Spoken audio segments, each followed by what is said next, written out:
My friends, let's be honest, being hated hurts. It cuts into our sense of worth, it shakes our courage, and it makes us want to strike back in ways that match the pain. But here's a secret I've learned. Real victory doesn't come from loud retaliation. It comes from calm, quiet strength. The most powerful form of revenge is living in such a way that hatred loses its power over you. When someone hates you, their greatest weapon isn't always what they do, it's what they say. Words are powerful. They can shape opinions, twist narratives, and even make others doubt who you really are.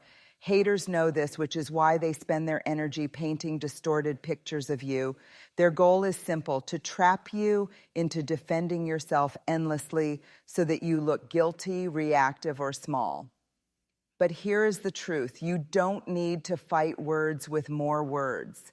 The most powerful rebuttal to lies is the life you live in plain sight. Actions carry a weight that cannot be argued with. When you are consistent in your integrity, when your work is excellent, when your life radiates values that cannot be faked, then the noise of their hate becomes background static. Think of a tree. A tree doesn't answer every bird that lands on its branches. It doesn't argue with every storm that blows its way. It simply keeps growing, stretching its roots deeper, reaching its branches higher. Over time, its growth speaks for itself.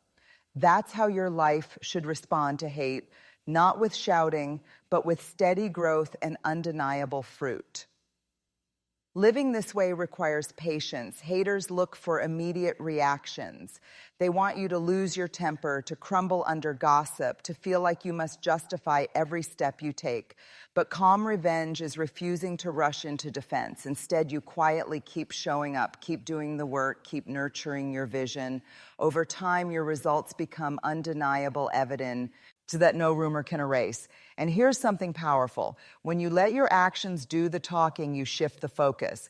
People may listen to lies for a season, but they will always pay attention to the truth that endures. They will notice that your life consistently bears evidence of who you are. And eventually, the ones who listen to the hate will have to confront what they see with their own eyes. So let this be your first weapon of silent victory.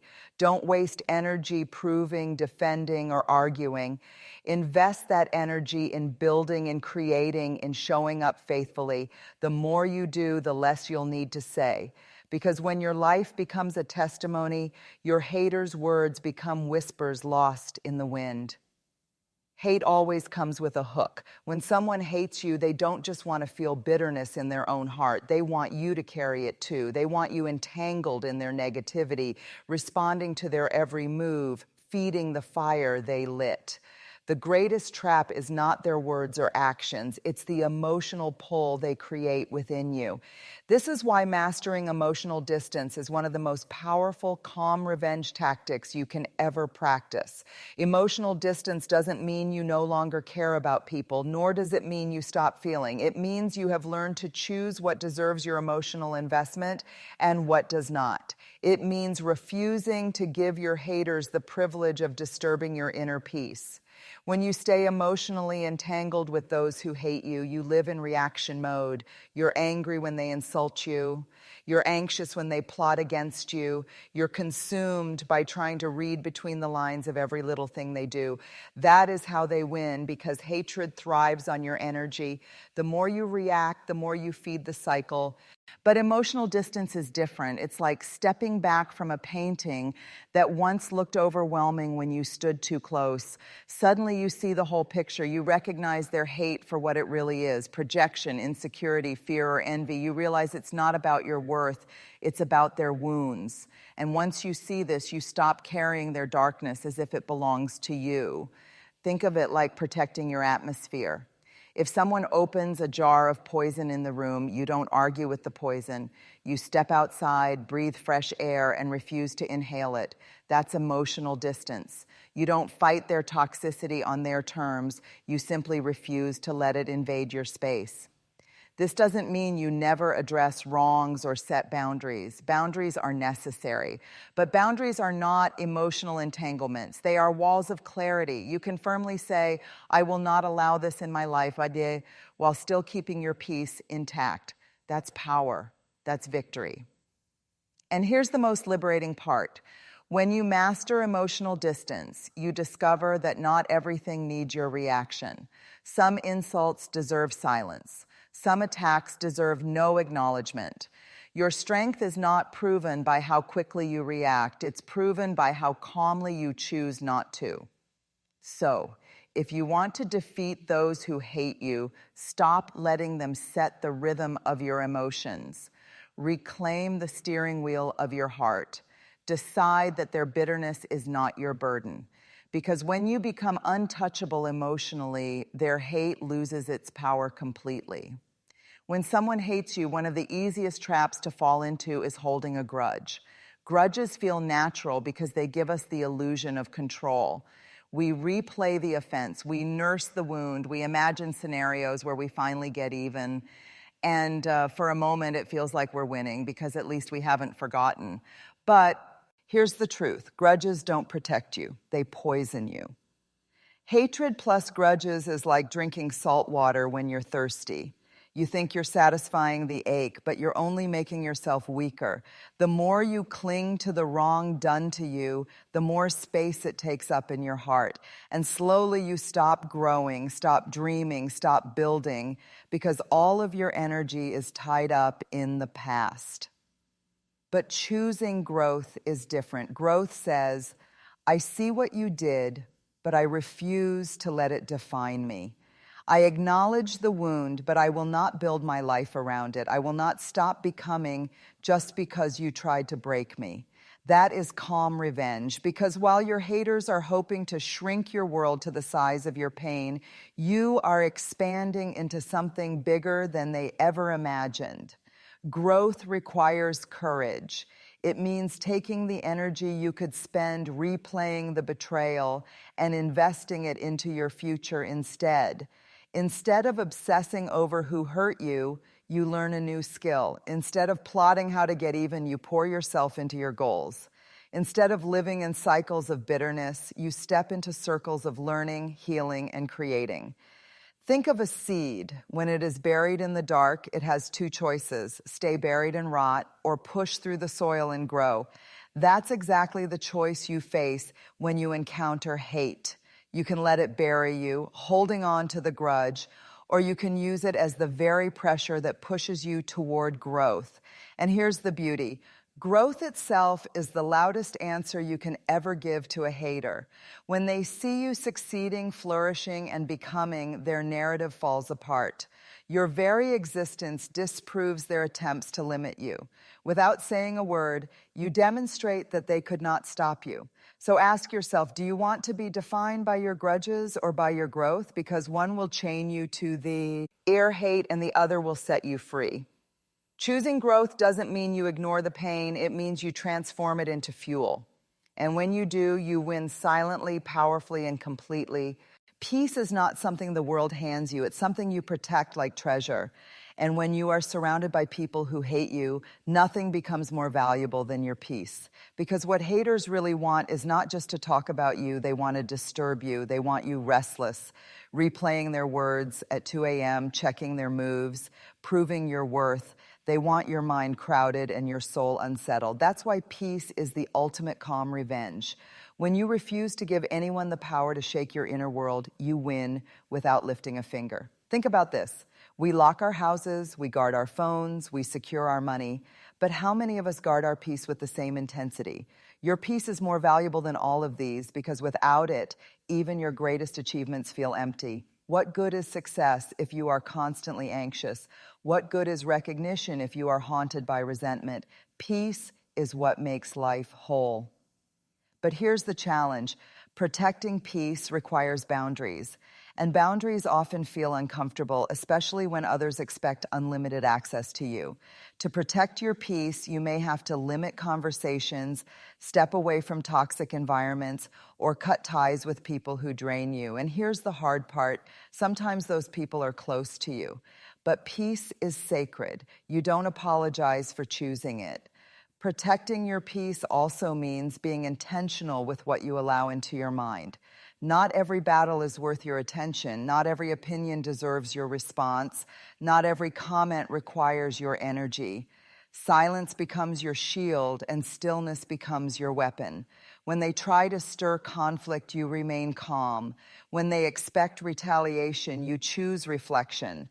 Your refusal to engage on their terms frustrates them more than any argument could. And peace is not passive, it's active, it's a disc. Pipeline. You choose to nurture it daily through practices that restore you. Prayer, meditation, journaling, time in nature, meaningful conversations. These are not luxuries, they are lifelines. They remind you of who you are when the world is trying to drown you in noise. Here's the quiet power in all of this. When you walk in peace, you disarm hate. Hatred thrives in chaos. It feeds on reaction, on anger, on constant back and forth battles. But when you carry yourself with calm, grounded confidence, you rob hate of its fuel. People notice. They wonder why their words don't seem to reach you, why their attempts to rattle you fall flat. And in that moment, you've already won. So protect your peace as if it is sacred, because it is. It's not just your refuge, it's your greatest revenge. When they try to pull you into darkness, your peace is the light that blinds them. And the calmer you remain, the more powerless their hatred becomes. When someone hates you, the most natural response is to mirror their energy. If they're cold, you want to be colder. If they insult you, you want to fire back with sharper words. If they try to block you, you want to find a way to block them harder. This is human. It's how we're wired to defend ourselves. But here's the paradox. The moment you begin to mirror their hate, you've already surrendered your power to them. That's why responding with kindness is one of the most powerful and silent forms of revenge. Kindness disarms. It disrupts the cycle. It flips the script completely. Your haters expect retaliation, but when you respond with grace, you reveal something deeper, that they never had control over you in the first place. Now let's be clear. Kindness here does not mean weakness. It's not about letting people walk over you or pretending their actions don't hurt. Kindness in this context is strength under control. It's the decision to lose. Oh, stand in your dignity while refusing to drop to their level. It says, you cannot make me like you. I will not let your bitterness dictate my behavior. Think of it like this. If someone throws mud at you and you throw it back, both of you end up dirty. But if you choose not to throw it back, if instead you keep walking with clean hands, you show the difference between who they are and who you are. That contrast itself becomes your victory. Responding with kindness could look like offering a polite smile when they expect hostility. It could mean continuing to do your work with excellence even when they try to sabotage you.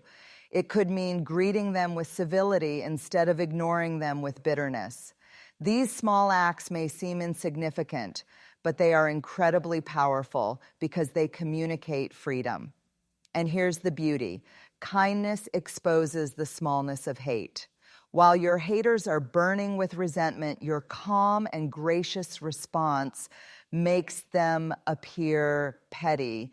Others watching will see the difference too. They may not say it out loud, but they will notice who is carrying maturity and who is carrying malice.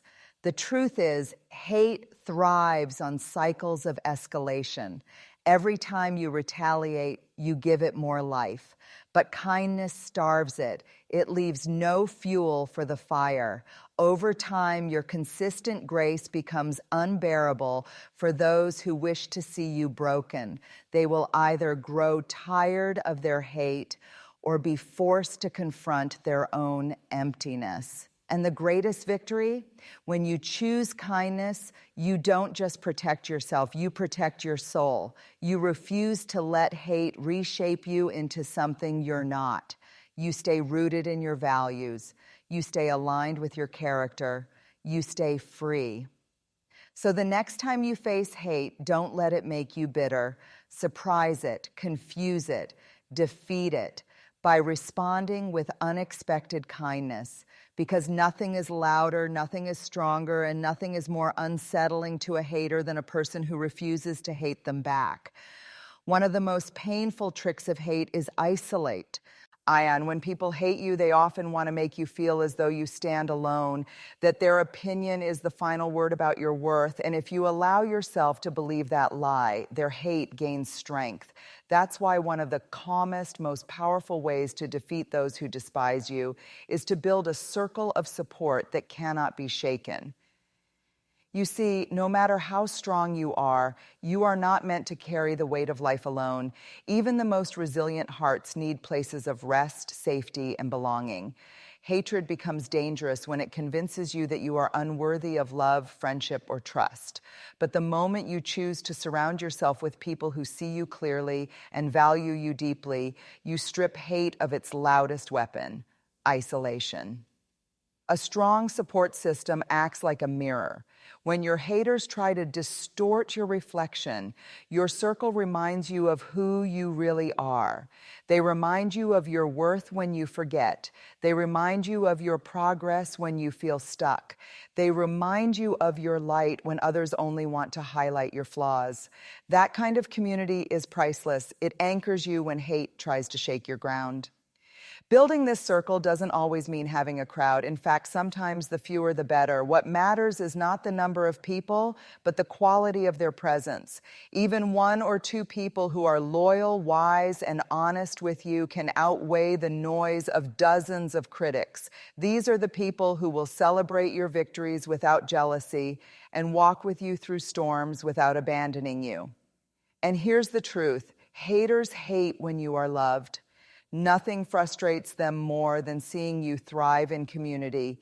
They want you bitter, broken, and alone. They want to be the loudest voice in your life. But when your circle affirms you, strengthens you, and covers you, their voice loses its power. You don't even have to defend yourself because your community often speaks louder than you ever could. This is why it's so important to choose wisely. Not everyone deserves to sit at your table. Some people come disguised as supporters, but secretly feed on your struggles. Protect your circle by discerning who genuinely builds you and who secretly drains you. A true circle doesn't just cheer you on, it challenges you, corrects you, and keeps you grounded. That balance is what makes it unshakable. And let's not forget, support is not only about receiving, but also about giving. When you pour into others, encourage them, and stand with them in their seasons of trial, you create a bond of trust that becomes a fortress against hate. The stronger your relationships, the weaker your enemy's grip on your emotions. So if you want to silence hate, don't do it alone. Build your circle, nurture your connections, protect your relationships. Because when you are surrounded by unwavering love, consistent loyalty, and wise counsel, no amount of hate can penetrate the shield of belonging. That, my friends, is silent victory, refusing to fight alone and choosing instead to thrive together. There is a saying that the best revenge is success. And though it sounds simple, the truth behind it runs deep. When people hate you, they are betting against you. They want their words to crush your spirit, their actions to block your path, their envy to dim your light. Hatred thrives on the hope that you will stumble, give up, and confirm the picture they've painted of you. That's why nothing silences hate more effectively than success. Not angry comebacks, not heated arguments, not constant attempts to prove your worth, just the quiet, undeniable evidence of your life flourishing in spite of their opposition. Here's what makes this form of revenge so powerful. Success speaks in a language that hate cannot argue with. People can question your character, spread rumors, or attack your motives. But they cannot argue with results. They cannot deny growth. They cannot dismiss progress. When your life keeps producing fruit, the noise of their criticism becomes harder to hear. But let's pause here. Success isn't only about money, titles, or recognition. Real success is holistic. It's about thriving in areas of your life that haters never thought you could. Emotional strength, peace of mind, healthy relationships, resilience, and purpose. When you're whole, you're already winning. Your very wholeness is a direct contradiction to their hatred. And here's the thing, success is not loud. It doesn't need to be shouted from the rooftops or posted on every corner. In fact, the quieter your success, the louder it becomes. Because when people watch you achieve without bragging, when they see you flourish without needing their approval, your success speaks with dignity, not desperation. Your haters will try to measure your life by the moments they thought you failed, but calm revenge is continuing to move forward until those failures become stepping stones towards something greater. Every time you rise again, every time you create, every time you build, every time you expand, you are answering them without saying a word. Imagine a runner in a race. If the runner stops to argue with the crowd booing on the sidelines, they lose time, energy, and focus. But if the runner keeps their eyes on the finish line and crosses it, the boos don't matter anymore. That's how you must treat hate. Ignore the noise, keep running your race, and let the finish line speak for you. Success also redefines the battlefield. Haters expect you to fight them on the ground of insults and retaliation. But when you make progress your weapon, you're playing on a field they cannot touch. They can shout from the sidelines, but they cannot stop the momentum of your growth. So if you want to silently defeat those who hate you, shift your energy away from proving them wrong and into proving yourself right. Build what you dream of. Pursue what you're passionate about. Heal where you've been broken. Rise where you once fell. And let your life, your whole, thriving, flourishing life, be the only answer they will ever need. Because in the end, hate is temporary, but true success endures. The most dangerous thing about being hated is not the hate itself. It's what it can turn you into if you're not careful. Hate is contagious. When you are hurt, it whispers to you, hurt them back. When you are betrayed, it tempts you, become just as ruthless. When you are mocked, it dares you, spit the venom they spit at you. And here lies the subtle trap. If you allow their hate to shape you, you may end up looking more like them than you ever intended. That is the greatest victory a hater can win. Not that they broke you on the outside, but that they corrupted you on the inside. This is why healing is not optional. It is essential. Healing is the shield that protects you from becoming the very thing you despise. Healing is how you reclaim your identity when hate tries to distort it. Healing is calm revenge because it shows your haters that no matter how deeply they tried to wound you, they could not change the core of who you are. But let's be honest, healing is not easy. It requires facing the pain you'd rather bury. It means acknowledging the hurt instead of pretending it didn't cut you. Healing asks for courage because it's easier to lash out than to look inward. Yet every wound you refuse to face remains open, and open wounds bleed into everything you do. Choosing to heal means saying, I refuse to let this pain define my story. I will not carry bitterness as my identity. I will not recycle the same cruelty that was done to me. Healing turns the wound into wisdom. It transforms pain into perspective. And slowly, what once weakened you becomes the very thing that strengthens you. Think of it like a scar. A scar doesn't erase the fact that you were hurt, but it also proves that you survived. It is evidence that the wound closed, that the pain no longer controls you, that you are whole again. That scar worn with dignity becomes a silent testimony of victory. And here's the truth. When you are healed, you become untouchable. Haters thrive on the hope that you'll react with bitterness, that you'll mirror their malice, that you'll prove them right by becoming hardened and angry. But when you rise healed, smiling with peace, living with joy, and continuing with compassion, they are defeated without you ever lifting a weapon. Healing also frees you for what's ahead. Unhealed wounds chain you to the past,